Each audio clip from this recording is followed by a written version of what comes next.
한 번 더 인사 나눠 보실까요? 기도가 능력입니다. 네, 기도가 능력입니다. 네, 할렐루야. 참 신비한 교회인 것 같아요. 아멘. 대부분 수요 예배가 더 많거든요. 금요일 날 희한하게 더 많이 오시네. 그래도 기도를 사모하셔서 오시는 것 같아요. 기도회를 통해서 여러 가지 우리의 소원들을 주님 앞에 아뢰며 나아가시려고 이 자리에 오신 줄 믿습니다. 이 밤에 하나님의 응답하심이 가득 넘치는 귀한 밤이 되시기를 주님의 이름으로 축복합니다. 우리가 살아가면서 여러 가지 고난과 고통을 만나게 됩니다. 장애물을 만날 때가 너무나 많다는 거죠. 우리를 괴롭히는 그런 사람들을 만남으로써 우리가 장애물을 만나기도 하고요. 또 우리의 앞길을 막으려는 어떤 시도들, 사단의 괴계들이 있어서 우리의 어떤 삶 가운데 장애물을 만나기도 합니다. 그런데 이 장애물 앞에서 신기한 것은 어떤 사람은요 무너지고 어떤 사람은 장애물을 뚫고 더 잘 되는 모습을 보게 됩니다. 중요한 것은 장애물을 어떠한 관점에서 바라보느냐가 중요한 것 같아요. 앞서 장애물을 만나 장애물을 극복했던 사람들의 모습을 보면 몇 가지 공통점이 있다고 합니다. 첫 번째로 장애물을 돌파하고 싶은 강렬한 갈망이 있다는 거예요. 나는 이 장애물을 돌파할 거야 라는 강렬한 갈망이 있었다라는 거예요. 또 두 번째로 장애물을 긍정적으로 해석하고 반응했던 사람들이다라는 거예요. 이 장애물은 나를 넘어뜨리려는 게 아니라 이 장애물을 통해서 내가 더 잘 될 거야 라는 그런 긍정적으로 해석했다는 거예요. 또 세 번째로 장애물을 돌파하기 위해서 다양한 시도를 해봤다는 거예요. 이게 안 되면 저렇게도 해보고 저게 안 되면 또 저렇게도 해보고 다양한 시도를 통해서 장애물을 극복하려고 노력했던 사람들이 있다는 거죠. 또 네 번째로 장애물을 돌파하기 위해서 다른 적합한 사람들의 도움을 받기도 했다라는 거예요. 내가 안 되면 이 문제를 해결할 만한 멘토, 어떤 삶의 지혜를 이렇게 물어서 그것을 극복해 나갔다라는 거예요. 또 다섯 번째로 장애물을 돌파하기까지 방심하지 않았다라는 거예요. 그래서 끝까지 방심하지 않고 나는 이걸 뛰어넘을 때까지 한눈 파지 않을 거야 라는 거예요. 또 여섯 번째로 장애물을 돌파하기 위해서 어떤 자들은요 하나님 앞에 나아가서 기도했다는 거예요. 하나님 도와주세요. 나는 할 수 없습니다. 하나님 앞에 하늘의 그 능력을 구했다라는 거예요. 또 일곱 번째로 장애물을요 인생의 역전의 기회로 삼았다라는 거예요. 이게 지나고 나면 나에게 광명이, 이 어두운 터널이 지나고 나면 광명이 나를 기다릴 거야 라는 역전의 기회로 삼았다라는 것입니다. 오늘 본문에 보면 바디메오라는 사람이 나와요. 앞을 보지 못하며 살아왔습니다. 그런데 이 사람에게 복음이 들려져요. 예수님이 모든 질병을 고치시는 참된 구주이시다, 메시아이다 라는 그 이야기를 듣게 됩니다. 그럼에도 불구하고 예수님 앞에 나아갈 수 없는 여러 가지 장애물을 만났던 이 바디메오의 모습을 보게 됩니다. 그럼에도 불구하고 이 모든 장애물을 뚫고 지나가서 예수님의 살아계심과 기적을 맛보게 되는 역전의 삶을 살게 된 바디메오에 대해서 어떻게 하면 이 바디메오와 같이 우리의 인생의 장애물을 어떻게 영적으로 믿음으로 극복할 수 있는지 살펴보도록 하겠습니다. 첫 번째 비결이 있다면 바디메오는 단순한 믿음으로 장애물을 뛰어넘었습니다. 단순한 믿음으로 장애물을 넘어간 거예요. 오늘 누가복음 18장에 소개되어진 내용은요 마태복음 20장에도 소개되어져 있고 마가복음 10장에 공관복음에 다 등장하는 그런 동일한 사건을 소개하고 있는 너무나 중요한 사건입니다. 공관복음, 요한복음을 제외한 복음서가 공관복음인데 이 세 가지 복음서에 기록되어졌다라는 것은 이 세 명의 저자가 굉장히 중요한 사건으로 다루고 있다라는 거겠죠. 이 바디메오의 사건은 그만큼 중요한 의미를 우리 가운데 시사한다라는 것입니다. 마가복음 10장에 보면 이 맹인이 바디메오였음을 말하고 있는데요. 마가복음 10장 46절 말씀에 보면 제가 읽어드리겠습니다.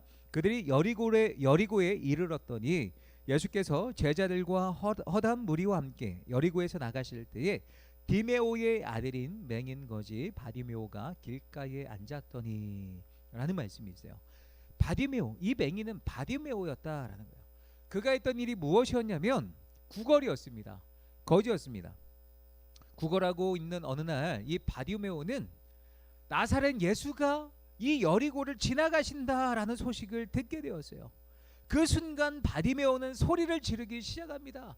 한 푼만 줍시오, 한 푼만 줍시오. 이렇게 구걸을 하다가 예수가 지나간다 그랬더니 뭐라고 소리를 치냐면 38절 말씀 함께 있습니다. 맹인이 외쳐 이르되 다윗의 자손 예수여. 갑자기 이런 소리를 외치는 거예요. 다윗의 자손 예수여, 다윗의 자손 예수여라고 외치고 있습니다. 자, 다윗의 자손, 이 바디메오는요 예수님을 뭐라고 생각한 거예요? 다윗의 자손 예수여, 다윗의 자손이었다라고 고백을 하고 있는 거예요. 다윗의 자손이라는 말은요 메시아에 대한 호칭입니다. 유대인들은요 구약을 통해 자신들을 구원하실 메시아가 다윗의 혈통으로 이 땅 가운데 올 것을 알고 있었어요. 그래서 그 메시아를 기다리고 있었어요. 자신들의 비참한 처지를 하나님의 능력으로 구원해 주실 메시아가 다윗의 자손으로 이 땅 가운데 올 것을 간절히 기대하고 고대하고 있었어요. 이 바디메오의 외침은요 다윗의 자손이여 라고 하는 이 외침은 전능자 하나님의 평안이 이 땅 가운데 도래할 것입니다 라는 필사적인 외침이었습니다. 바디메오는, 다시 말하면 바디메오는요 하나님이 주시는 평안을 제가 누리길 원합니다. 세상에 소망이 없었는데 하나님이 주시는 진정한 평안을 제가 누리길 원합니다. 그 메시아로 오신 분이 예수님입니다 라고 고백을 하고 있는 거예요. 어떻게 이 바디메오는요 예수님을 메시아로 모실 수 있었던 것일까요? 바디메오는 육체의 눈이 보이지 않았기 때문에 율법을 읽을 수는 없었습니다. 그러나 그는 유대인이었어요. 회당, 성전이 아닌 회당에 들어가서 율법의 교육은 받을 수 있었거든요. 그 회당에서 하나님의 약속의 말씀을 아마 듣지 않았을까요? 어떤 말씀을 들었냐? 바로 이사야 35장 5절 6절 말씀. 남들은 다 그냥 지나칠 수 있는 그런 말씀이었지만 이 맹인이었던 바디메오는 이 말씀을 그냥 지나칠 수 없었다라는 거예요. 그 말씀을 제가 소개해드리겠습니다. 그때에 맹인의 눈이 밝을 것이며 못 듣는 사람의 귀가 열릴 것이며 그때에 저는 자는 사슴같이 뛸 것이며 말 못하는 자의 혀는 노래하리니 이는 광야에서 물이 솟겠고 사막에서 시내가 흐를 것임이라. 아멘. 어떤 대목이 가슴에 와닿았을까요? 맹인이 눈이 밝을 것이며. 남들은 그냥 메시아가 오면 새로운 세상이 열리나 보다 그 말씀을 듣고 흘려보냈지만 이 바디메오는 회당에서 이 율법의 약속의 말씀을 들었을 때에 메시아가 평안을 주러 오신 메시아가 이 땅 가운데 노래하시면 나의 눈이 열려질 것이다, 나의 눈이 열려질 것이다 믿었던 거예요. 바디메오는 이 말씀을 굳게 잡고 있었습니다. 그래서 기다리고 있었어요. 내 시대에 다윗의 자손 메시아가 정말 왔으면 좋겠다라는 마음으로 메시아를 고대하고 있었어요. 놀라운 것은 다윗의 자손 예수께서 눈먼 자들을 고치시고 저는 자들을 걷게 하시고 놀라운 기적을 베풀어 주시는 그 능력 행하심을 바디메오가 들었어요. 혈통을 따라서 올라가 보니까 예수님이 어디에서 태어나셨어요? 베들레헴에서 태어나셨어요. 다윗의 자손. 그 다윗의 동네에서 이 예수님이 이 땅 가운데 오셨다라는 소식을 듣고 그는 소름이 막 돋았을 거예요. 메시아가 이 땅 가운데 오셨구나. 다윗의 동네에 그 오신 예수님이 바로 하나님이 보내신 메시아구나 확신했어요. 그리고 그는 여리고에서 그 예수님을 만나기 위해서 손꼽아 예수님 이 여리고에 제발 좀 와주세요라는 마음으로 손꼽아 기다렸던 거예요. 그런데 그 기회가 찾아왔습니다. 예수님이 여리고에 오신 거예요. 그리고 예수님이 지나가신다는 그 이야기를 듣고 다윗의 자손 예수여라고 하면서 메시아를 적극적으로 부르고 있는 바디메오의 모습이 보여지고 있는 거예요. 사실 당시 많은 유대인들은요 예수님의 기적 행하심을 들었음에도 보았음에도 고정관념이 있었어요. 그러면서 지금 무슨 일이 일어났습니까? 라고 바디메오가 사람들에게 물었을 때에 사람들이 37절 말씀에 보면 그들이 나사렛 예수께서 지나가신다. 자, 바디메오는 예수님을 어떻게 평가하고 있어요? 다윗의 자손이요 라고 평가를 하고 있는데 당시의 사람들은요 바디메오에게 나사렛 예수가 지나간다 이야기를 하고 있는 거예요. 무슨 이야기냐면 선입견이 있었다는 거예요. 나사렛 예수, 당시에 나사렛에서 무슨 선한 것이 나올 수가 있겠느냐. 예수님을 납비로 훌륭한 의원 정도로 여기기는 해도 메시아로 인정하지 않는다는 거예요. 무슨 나사렛에서 메시아가 나올 수가 있냐. 사람들은 고정관념에 사로잡혀서 예수님을 평가하고 있는 거예요. 메시아가 왔어도 메시아로 바라보지 못하는 것은 너무도 복잡한 생각과 사고를 갖고 있어서 그랬습니다. 하지만 바디메오는 단순하게 믿었어요. 예수님이 행하신 기적과 그 맹인들이 보게 될 것이다라는 그 말씀을 단순하게 믿었어요. 그래서 단순한 믿음으로 예수님이 오셨어. 믿고 예수님을 부르짖었던 거예요. 믿음이 있었기에 기적을 맛보았던 것입니다. 야고보서 1장 6절 말씀에 보면 이런 말씀이 있습니다. 오직 믿음으로 구하고 조금도 의심하지 말라. 조금도 의심하지 말고 예수님께서 행하신 기적들을 바라봐라. 말씀하신 그 언약을 행하시는 것들을 인정하라. 조금도 의심하지 말라. 단순하게 믿어라라는 거예요.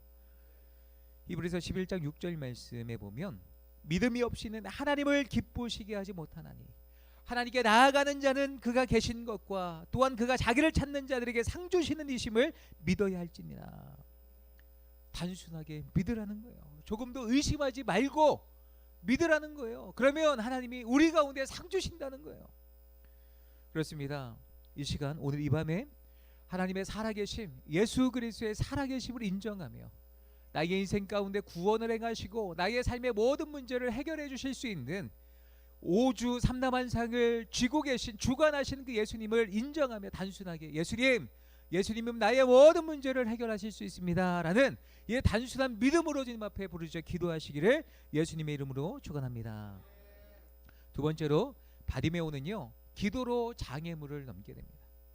장애물을요 첫 번째로 단순한 믿음으로 이겨냈죠. 자기의 생각을 뛰어넘었죠. 그죠? 그리고 두 번째로 기도로 장애물을 넘게 됩니다. 맹인 바디메오의 모습을 보면 예수님께 나아가는 것이 결코 쉽지 않았어요. 여러 가지 장애물들이 있었습니다. 첫 번째 장애물이 무엇이었냐면 자신을 뛰어넘어야 됐습니다. 자기를 뛰어넘지 못하는 사람들의 모습을 보면 주로 어떤 사람들이 자신을 뛰어넘지 못하고 예수님 앞에 나아가지 못하냐면 주로 자존심이 되게 세거나 아니면 자존감이 너무 낮아서 이런 사람들은 예수님 앞에 나아가지 못하는 거예요. 왜요? 자존감이 너무 세니까 뭐 이거 예수님 저도 할 수 있어요. 자기 자신을 예수님보다 더 믿고 의지하는 거예요. 그러면 예수님 필요가 없다는 거죠. 예수님께 나아가야 될 이유가 없다는 거예요. 성경에 보면 이런 사람들이 있습니다. 어떤 사람들이에요? 바리새인과 서기관들이에요. 내가 성경을 많이 알고 있는데 예수님이 그런 메시아로 오신 분이 아니야.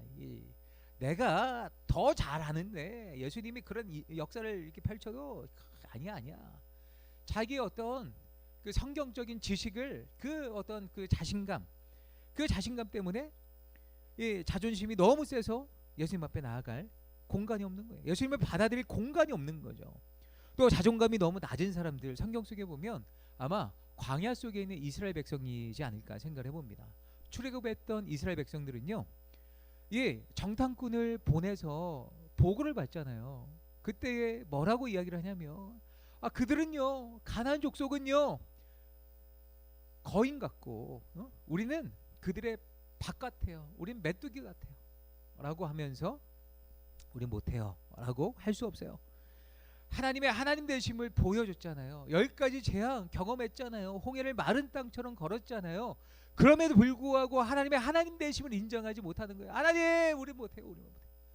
하나님이 기적을 보여주셔도 인정하지 않는 거예요. 왜요?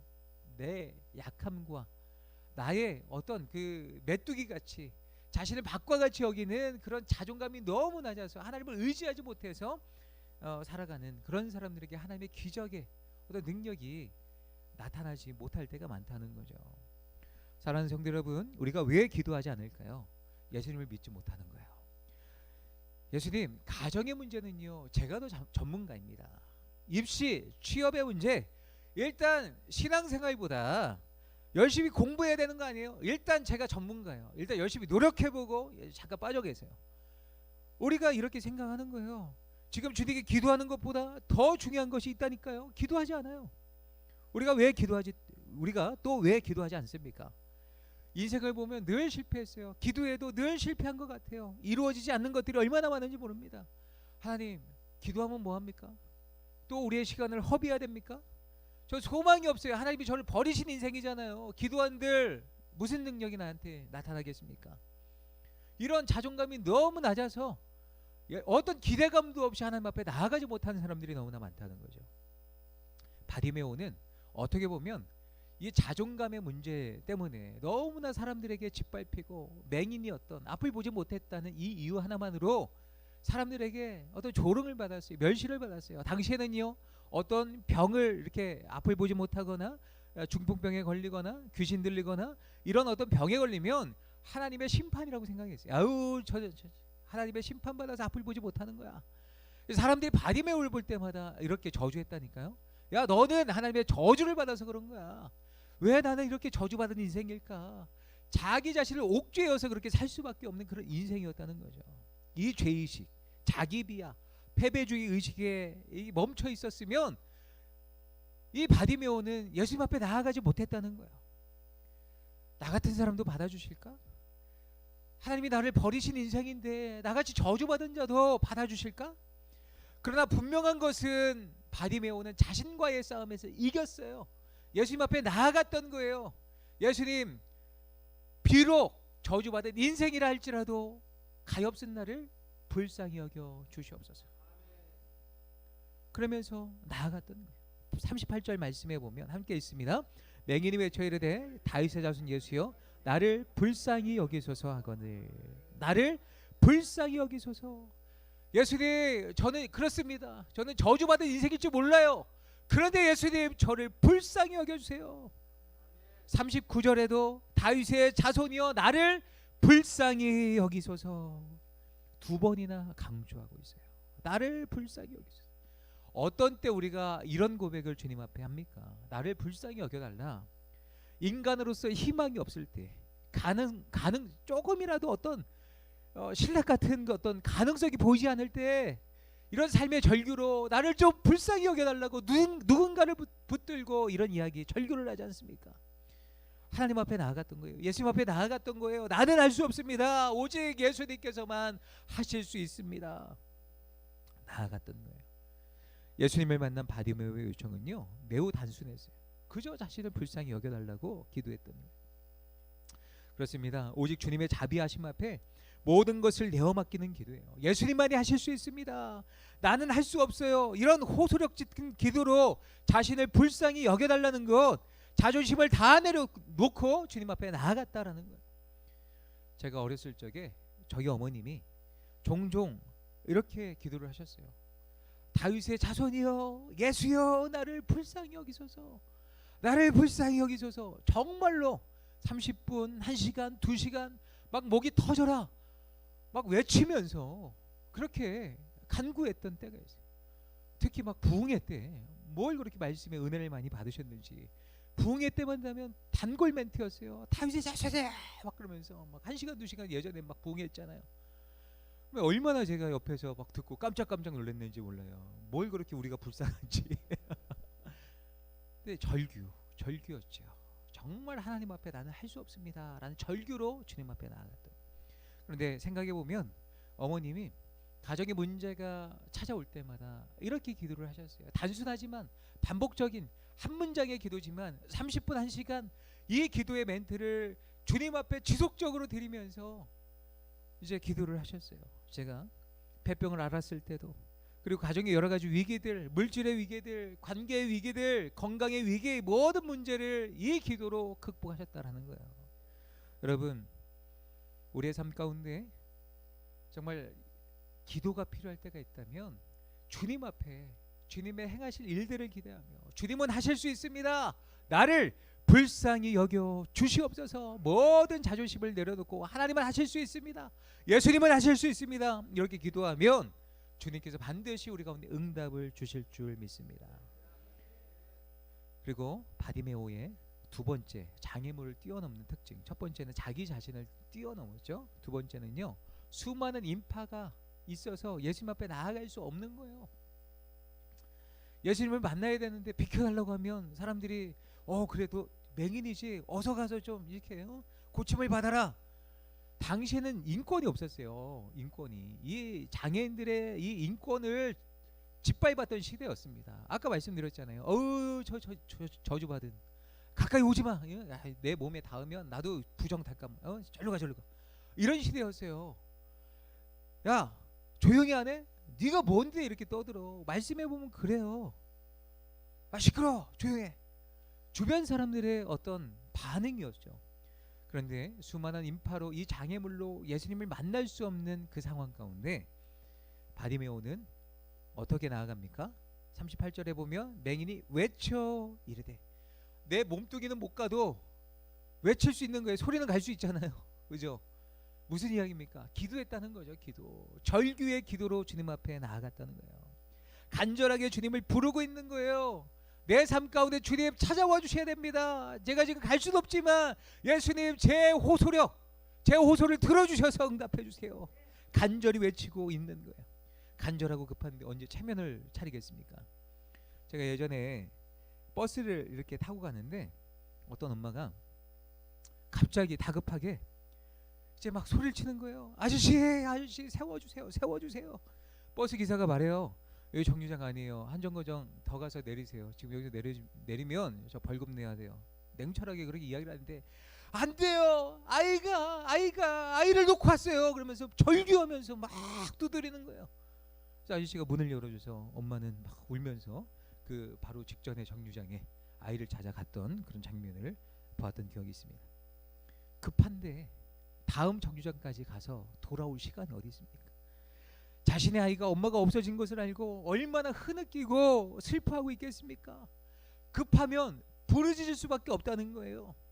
우리의 삶 가운데도 급하면 예수님께 부르짖어 기도해야 된다는 거예요. 바디메오가 부르짖어 예수님을 부르고 있을 때 사람들이 뭐라고 반응합니까? 조용해, 잠잠해. 그럼에도 그가 더욱 크게 소리 질렀다. 더 절규로 주님 앞에 나아갔다는 거예요. 진짜 간절한 거죠. 그래서 더욱 크게 소리지며 예수님 앞에 기도했던 것입니다. 이 모습을 통해 우리는 무엇을 배울 수 있습니까? 끈질긴 기도, 절규하는 기도, 부르짖는 기도로 주님 앞에 나아가면 주님께서 우리의 기도에 응답해 주신다라는 거예요. 예수님은 바디메오의 음성을 들으셨습니다. 그러면서 41절 말씀에 보면 내게 무엇을 하여 주기를 원하느냐, 필요한 게 뭐야? 바디메오가 뭐라고 대답해요? 주여 보기를 원하나이다. 주여 보기를 원하나이다. 우리의 필요를 간구해야 돼요. 예수님, 우리의 모든 삶에 문제가 있습니다. 구체적으로 예수님 앞에 부르짖으며 기도하며 주여 보기를 원합니다 라는 이런 부르짖음의 기도로 주님 앞에 나아가면 주님께서 어떻게 응답해 주실까요? 42절 43절 상반절을 보면 보라 내 믿음이 너를 구원하였느니라 하시며 곧 보게 되어. 아멘. 내 믿음이 너를 구원하였다. 그리고 바디메오는 눈을 떠 보게 되었습니다. 부르짖어 기도했을 때 예수님이 응답하시는 거죠. 간절히 기도했을 때, 포기하지 않고 끈질기게 기도했을 때, 부르짖어 절규하는 기도로 주님 앞에 나아갔을 때 모든 장애물들을 뛰어넘어 예수님의 그 음성을 듣고 바디메오는 예수님의 그 기적을 몸으로 경험하게 되었던 것입니다. 성경에 보면 부르짖어 기도했을 때 하나님의 응답을 경험했던 히스기야 왕에 대해서 소개를 하고 있습니다. 히스기야가 환난을 만났어요. 병들어 죽게 되었습니다. 하나님이 이사야 선지자를 보내어서 자기 자리를 정리하라라고 말씀하십니다. 곧 죽을 것이다. 죽음이 선포된 거죠. 그런데 히스기야는 그 순간에 어떻게 이 장애물을 뛰어넘습니까? 기도했던 거예요. 벽을 향해서 주님 앞에 심히 통곡하며 기도하며 나아갑니다. 통곡 기도는 애절한 기도예요. 통곡 기도는 절박한 기도입니다. 통곡 기도, 부르짖는 기도는 눈물의 기도였습니다. 하나님 앞에 간절히 부르짖어 눈물로 절박하게 기도했다는 거예요. 이 절박한 기도가 하나님의 응답을 가져오게 되었습니다. 이사야 38장 5절 말씀에 보면 내가 내 기도를 들었고 내 눈물을 보았노라. 내가 내 수완에 15년을 더하고 15년의 생명의 연장을 시켜주시는 예수님의 하나님의 기적이 나타났던 것입니다. 사랑하는 성도 여러분, 우리의 삶에 장애물을 만났습니다. 여전히 기도해야 될 기도의 제목들이 산적해 있다면 좌절하지 마세요. 아우 하나님 지금까지 기도했는데 언제쯤 응답하실 거예요? 아니 알아서 하세요. 저 기도 안 하겠습니다. 아니에요. 끝까지 끈질기게 바디메오 같이 기도해야 돼요. 간절하게 부르짖어 기도해야 돼요. 단순하게 믿고 예수님 앞에 나아가야 돼요. 우리 자녀의 문제, 영혼 구원의 문제, 직장과 일터의 문제, 가정의 문제, 건강의 문제, 공동체의 문제, 교회의 문제, 나라 민족의 문제, 세계 열방의 모든 문제들 주님 앞에 부르짖어 기도하며 나아가면 하나님이 우리 가운데 응답해 주실 줄 믿습니다. 오늘 이 밤에도 부르짖어 우리의 여러 가지 기도의 제목을 두고 기도하며 나아가실 때에 하나님의 그 응답이 기적이 정말 오늘 이 밤에 정말 우리 가운데 임하는 그 기적을 맛보는 저와 모든 성도님들 되시기를 예수님의 이름으로 축원합니다. 은혜 찬양의 샘 11절